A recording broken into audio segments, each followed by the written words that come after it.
बॉलीवुड ने ही सनातन को नष्ट भ्रष्ट करने का जो कुचक्कर चला था, आज बॉलीवुड भी समझ गया है कि हम सनातन के प्रति। आज आपने देखा फिल्म का श्री कृष्ण जन्मभूमि पर फिल्म बन रही है, उसमें आप देखेंगे मलेच्छों ने जिस तरह से हानि पहुंचाई, उसका दूध का दूध पानी का पानी हो जाएगा। इसमें विवाद किस बात का है? हमारी मांग लगातार काफी लंबे समय से आप कर रहे हैं, श्री कृष्ण जन्मभूमि को लेकर न्यायालय तक पहुंच गए। उसके बाद क्या मतलब उम्मीद आपको नजर आ रही है? इन्होंने गीता जी में स्पष्ट ये उपदेश दिया कि मृत प्राय एकदम अर्जुन, यानी अर्जुन माने इंद्रियों को जो है सचेत किया है कि मैं तेरे रथ को हाँक रहा हूं, तो साधारण नहीं है। सनातन तो जागृत युगों युगों से है, लेकिन कुछ सुस्त अवस्था में था।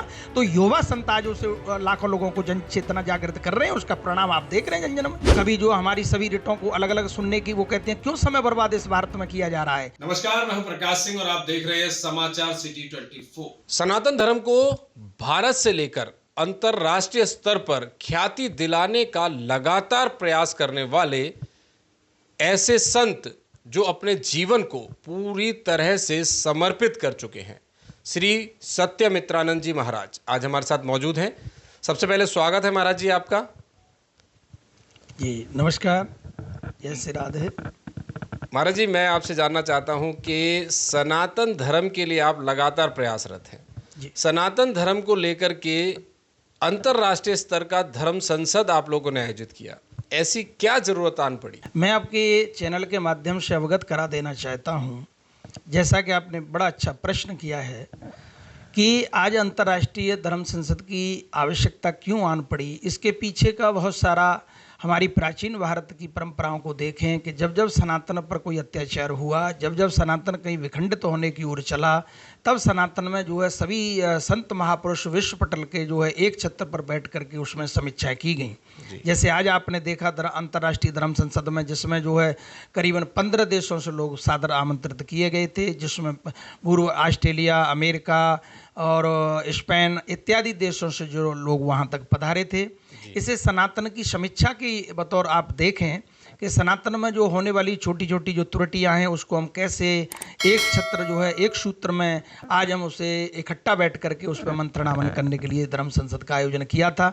इसमें मूल उद्देश्य था हमारा श्री कृष्ण जन्मभूमि मुक्ति के लिए। जैसे एएसआई के द्वारा हमारी संबल में जो आदरणीय न्यायालय ने जो आदेश दिया है कि उसकी एएसआई की जांच हो रही है, ऐसे ही हमारी समीक्षा धर्म संसद ने निर्णय लिया है कि श्री कृष्ण जन्मभूमि क्षेत्र में भी जो है एएसआई द्वारा भारत सरकार तात्कालिक प्रभाव से आदरणीय न्यायालय आदेश जारी करे, जिससे जो है दूध का दूध पानी का पानी हो जाए।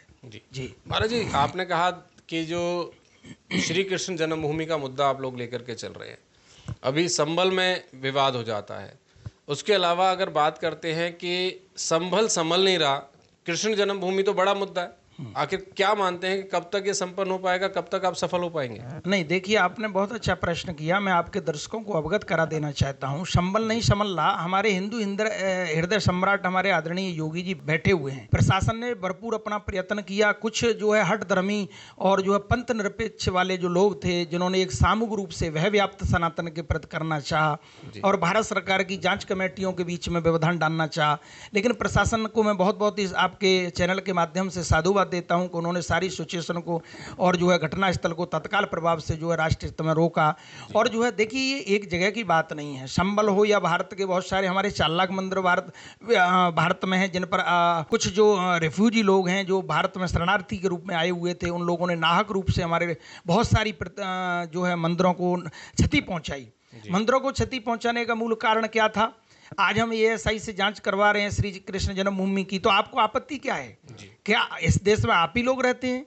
अरे उसमें तो जब आपके पास एविडेंस है, तो हमारी जब समीक्षा के लिए हमारे अधिकारी गण गए हैं, सम्मान एएसआई गई है, तो वो अपना निर्णय में आदरणीय न्यायालय में जो है विषय रखेगी अपना जांच करके कि मुझे ये वीडियोग्राफी में मिला, तो उसमें आपको आपत्ति क्या है? आपको जांच करानी चाहिए। दूध का दूध पानी का पानी हो जाता। तो हमारी श्री कृष्ण जन्मभूमि में भी जो भी अब तक जो अनैतिक रूप से जो विधर्मियों ने, मलेच्छों ने जिस तरह से हानि पहुंचाई, उसका दूध का दूध पानी का पानी हो जाएगा। इसमें विवाद किस बात का है? हमारी मांग लगातार काफी लंबे समय से आप कर रहे हैं श्री कृष्ण जन्मभूमि को लेकर न्यायालय तक पहुंच गए हैं, उसके बाद क्या मतलब उम्मीद आपको नजर आ रही है? नहीं, हमें न्यायालय पर पूर्ण विश्वास है कि जैसे हमारी श्री राम जन्मभूमि को हमारे आदरणीय न्यायालय ने हमें सुपुर्द किया, ससम्मान, सनातन का गौरव बढ़ाया आदरणीय न्यायालय ने, तो आदरणीय न्यायालय हमें श्री कृष्ण जन्मभूमि को भी जो है आज हमारी जो समीक्षा अंतर्राष्ट्रीय धर्म संसद में हमने यही तो सारी समीक्षाएं की गई थी कि जो अब तक हम लोगों ने आदरणीय न्यायालय में सभी न्यायालयों में जहाँ आप हर बार एक आवेदन दे देते हैं, कभी जो हमारी सभी रिटों को अलग अलग सुनने की वो कहते हैं क्यों समय बर्बाद इस भारत में किया जा रहा है, तो शीघ्र से शीघ्र हम एक जगह पर आदरणीय न्यायालय से भी अपेक्षा करते हैं कि धर्म संसद में जो प्रस्ताव पास किए गए, एक तो जांच मेन थी उसके अंदर कि एएसआई द्वारा जांच कमेटी गठित तत्काल शीघ्र की जाए आदरणीय न्यायालय से, हमारा निवेदन है। और दूसरा ये है कि उसको दूध का दूध पानी का पानी तुरंत एक जगह पर सारे केसों को इकट्ठा करते हुए तत्काल उसका निर्णय दिया जाए। अच्छा महाराज जी, एक तरफ देखा जा रहा है बाबा बागेश्वर निकले हुए हैं, पदयात्रा कर लाखों लोगों के साथ कर रहे हैं, उनका भी कहना है कि सनातन को एकजुट करना है, सनातन को आगे बढ़ाना है, जात पात को मिटाना है, क्या कहेंगे उनकी यात्रा? नहीं, आपने बहुत अच्छी बात कही। देखिए मैं आपको एक चीज बता देता हूं, हमारे यहाँ भगवान श्री कृष्ण जी का जीवन जो है बड़ा ही प्रेरणा स्रोत है और इतिहास में सारी जितनी भी डिग्रियां हैं उन पर समीक्षा होनी चाहिए, उनके प्रति देखना चाहिए, क्योंकि वो योगेश्वर कैसे बन गए, जिन्होंने गीता जी में स्पष्ट ये उपदेश दिया कि मृत प्राय एकदम अर्जुन, यानी अर्जुन माने इंद्रियों को जो है सचेत किया है कि मैं तेरे रथ को हाँक रहा हूं तो साधारण नहीं है, ये तेरे जो बंधु बांधव बैठे हुए हैं ये तो पहले से ही मृत हैं। तो सनातन को तो युगों युगों से हम लोग जो है जब हमारा ब्रह्म जागृत करता चला रहा है, हमारा परमात्मा जागृत कर रहा है, चाहे वो विवेकानंद जी के रूप में हो, आपने देखा शिकागो का चाहे धर्म संसद रहा हो जिसमें हमने जब जब सनातन की आवश्यकता पड़ी, हाँ ये बात जरूर कही जाती है कि सनातन में थोड़ा सा विषम परिस्थितियां बीच बीच में आ जाती हैं तो वो कभी कभी सुस्त अवस्था की ओर चला जाता है। आदरणीय बागेश्वर धाम जी जो हमारी यात्रा निकाल रहे हैं उसमें लाखों लाखों लोग आज उत्साह के साथ, ये सनातन के लोग नहीं है तो कौन है, संपूर्ण भारत में एक दीपदान की तरह उत्साह मनाया जा रहा है। एक युवा हृदय सम्राट आज चल करके आया है और जन जन में चेतना दे रहा है सनातन को इकट्ठा करके, तो ये बहुत बड़ी बात है, हम उनके साथ हैं। बॉलीवुड भी साथ आ गया, संजय दत्त। हाँ, ये बात आपने बहुत अच्छा प्रश्न किया, बॉलीवुड संजय दत्त जी उसमें देखे गए हैं आप पदयात्रा के अंदर। अभी मैं ये निवेदन करना चाहता हूं बॉलीवुड के द्वारा ही कि बॉलीवुड ने ही सनातन को नष्ट भ्रष्ट करने का जो कुचक्कर चला था, आज बॉलीवुड भी समझ गया है कि हम सनातन के प्रति, आज आपने देखा फिल्म का श्री कृष्ण जन्मभूमि पर फिल्म बन रही है, उसमें आप देखेंगे तो बॉलीवुड के जो सकारात्मक जो सनातन के जितने भी हमारे अभिनेता हैं अभिनेत्रियां हैं वो साक्षात उनके साथ इकट्ठा हो रही हैं। आपके वीडियो के माध्यम से आपके सारे दर्शकों को मैं अवगत आपके चैनल के माध्यम से करा देना चाहता हूं, ये तो बहुत उत्साह का कार्य है। सनातन तो जागृत युगों युगों से है, लेकिन कुछ सुस्त अवस्था में था, तो युवा संत आज उसे लाखों लोगों को जन चेतना जागृत कर रहे हैं, उसका परिणाम आप देख रहे हैं जन जन में। महाराज जी क्या मान रहे हैं कि सनातन के रास्ते चलकर आने वाले 2027 के चुनाव में योगी जी को स्थापित करने का प्लान है क्या? नहीं, आपके चैनल को मैं अवगत करा देना चाहता हूं कि 2027 में हम उत्तर प्रदेश में चुनाव बिल्कुल कतई नहीं कराएंगे। हमारे आदरणीय योगी जी कोई साधारण व्यक्ति नहीं है, वो 2029 के लिए जो है हम लोग उसके लिए प्लेटफार्म खड़ा कर रहे हैं सनातन के लिए, क्योंकि एक इकलौते हिंदू हृदय सम्राट हैं जो आने वाले समय में आदरणीय हमारे जो आज हिंदू हृदय सम्राट आज हमारे देश के प्रधानमंत्री बैठे हुए हैं, यशस्वी प्रधानमंत्री तो सभी अपने राष्ट्र के लिए जिन्होंने काम किया है, हम सबके लिए किसी की बुराई और अपेक्षा नहीं करना चाहते, लेकिन जिन्होंने राष्ट्र के लिए समर्पित किया जीवन, उनका श्वास श्वास राष्ट्र पर समर्पित है। आज पूरी दुनिया में आज रेंटिंग में भारत कहां कहां प्रगति कर रहा है जिसकी कल्पना नहीं की जा सकती आपकी मीडिया के माध्यम से। और हम तो 2029 में आदरणीय योगी जी जो इस राष्ट्र में जो है एक हिंदू हृदय सम्राट के रूप में, एक प्रधानमंत्री के रूप में जो चेहरा निकल के आएगा, एक इकलौता सनातन का कौन प्रोदा है पूरे विश्व के अंदर। मतलब क्या मानते हैं कि आप सब लोग सहमत हो जाएंगे 2027 बिल्कुल, मैं तो ये कहता हूं पूरा विश्व एक मुश्त होकर के, और पूरी जो आपके दर्शकों को अवगत आपके चैनल के माध्यम से अवगत करा देना चाहता हूं कि अभी नहीं तो कभी नहीं, उन्होंने नारा दिया बटोगे तो कटोगे, उसका परिणाम आपने महाराष्ट्र में देखा। आज उनका जवाब का परिणाम यह आया कि अगर वो सूत्र अगर महाराष्ट्र के लोग नहीं करते तो आज इतनी सीटें एक मुश्त देती। इसी तरह संपूर्ण देश में पूरी की पूरी सारी चीजें लोग तो एलिगेशन जो है ईवीएम पे लगा रहे हैं। मैं ये कहना चाहता हूं कि ये दो चेहरे भारत के सनातन के ऐसे आपके चैनल के माध्यम से अवगत करा देना चाहता हूं कि ये दिलों को हैक कर रहे हैं। मुझे इसे कहने में कोई संकोच नहीं है कि ये दिलों पर राज्य कर रहे हैं, इसलिए युगों युगों तक रहेंगे। महाराष्ट्र में तो शरद पवार ने साफ तौर पर कह दिया कि ये जीत का श्रेय कहीं ना कहीं योगी जी को जाता है। हाँ बिल्कुल, ये बात बिल्कुल सही कही है। देखिए अभी विपक्ष जो आपने देखा ईवीएम पर आरोप लगा रहा है, तो ईवीएम को लाया कौन था? पहले प्रश्न ये किया जाए, पी चिदम्बरम लाए थे सबसे पहले कांग्रेस जो है पार्टी जब थी तब अपने शासनकाल में। आज जो है हमारी विपक्षी पार्टियां भी ये मान चुकी हैं कि सनातन का अलग जग चुका है और संपूर्ण सनातनवादी अब हिंदुत्व का अलग इस राष्ट्र में जग चुकी है। जन चेतना, चाहे वो झोंपड़ी से लेकर महलों तक कोई भी व्यक्ति रह रहा हो, वो सनातन का व्यक्ति अब जवाब देने के लिए तैयार है। और जब भी इस राष्ट्र में चुनाव होगा वो एक सूत्र में होकर के जो है अपनी उंगली का प्रयोग करेगा। 2014 में आपने प्रयोग करी सनातन की उंगली, तो आज राष्ट्र में परिवर्तन देख रहे हैं। अभी हिंदुस्तान से हम लोग संभल नहीं पा रहे हैं। संभल की बात होती है, अभी उसके बाद में बांग्लादेश की बात आ जाती है, चिन्मय कृष्णदास को गिरफ्तार कर लिया जाता है, हिंदू सनातनियों पर अत्याचार किया जाता है, इस्कॉन का टेम्पल तोड़ दिया जाता है, लगातार उनके कुकृत्य सामने आ रहे हैं। क्या कहेंगे कि पहले हिंदुस्तान को संभाल लें, या आप जिनको विपक्षी कहते हैं उन मानसिकता को संभाल लें, या आने वाले चुनाव के लिए अपने आप को सनातन की सीढ़ी चढ़ करके सफल बनाने का प्रयास कर लें? क्या है, मतलब एजेंडा क्या है आखिर? नहीं, देखिए आपने बहुत अच्छी बात कही।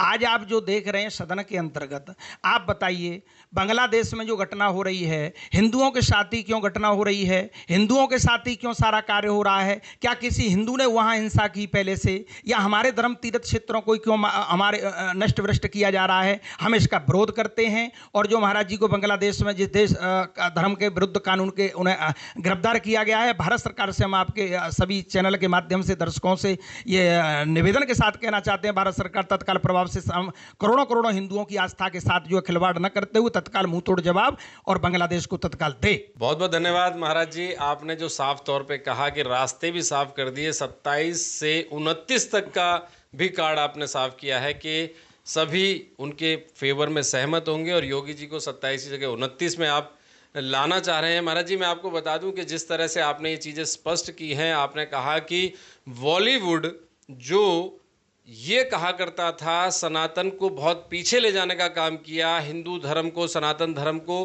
कहीं भी मजबूती से बॉलीवुड ने नहीं दिखाया, ऐसा मानना है आपका। और आज बॉलीवुड से एक्टर एक्ट्रेस आपके साथ समर्थन में खड़े हैं, बागेश्वर धाम के साथ समर्थन में खड़े हैं, तो निश्चित तौर पे कहीं ना कहीं एकजुटता की ओर है, संदेश सनातन को बढ़ाने का देने की ओर है। देखने वाली बात यह होगी कि आखिर कितना और संघर्ष करना पड़ेगा, कितना और अभी सनातनियों को एकजुट होने की आवश्यकता है, कितने संत महंतों को और आगे आने की जरूरत है, कितने संतों को आप जगा पाएंगे, कितने गहराई तक, कितने डेप्थ तक, कितने अंतिम व्यक्ति तक आप सनातन को जगा पाएंगे, ये सब देखना बहुत जरूरी है। और देखने वाली बात ये भी होगी कि आखिर कब जाकर के आप अपने एजेंडों में सफल हो पाएंगे। जो बार बार राग अलापा जाता है कि हिंदू एकजुट हो, सनातन एकजुट हो, और ऐसे लोगों को जो हिंदू पर चोट कर रहा है, सनातन पर चोट कर रहा है, उसको वोट के तौर पे तब्दील करके आप लोग जवाब देना चाहते हैं। और निश्चित तौर पे कहीं ना कहीं ये भी साफ हो चला है कि सनातन को एकजुट करके निश्चित तौर पे आने वाले चुनावों में, चाहे वो लोकसभा हो चाहे विधानसभा हो, उसमें आप अपने आप को मजबूत करना चाहते हैं। क्योंकि इस वक्त देश भर में व्यार चल चुकी है सनातन के दम पर सनातन की सरकार बनाने की, जो साफ नजर भी आने लगा है। अब देखने वाली बात यह होगी कि कितना सनातन धर्म को मजबूत कर पाएंगे, कितना सफल हो पाएंगे और कितना मुंह तोड़ जवाब दे पाएंगे उन लोगों को जो सनातन को चोट पहुंचाने का प्रयास कर रहे हैं।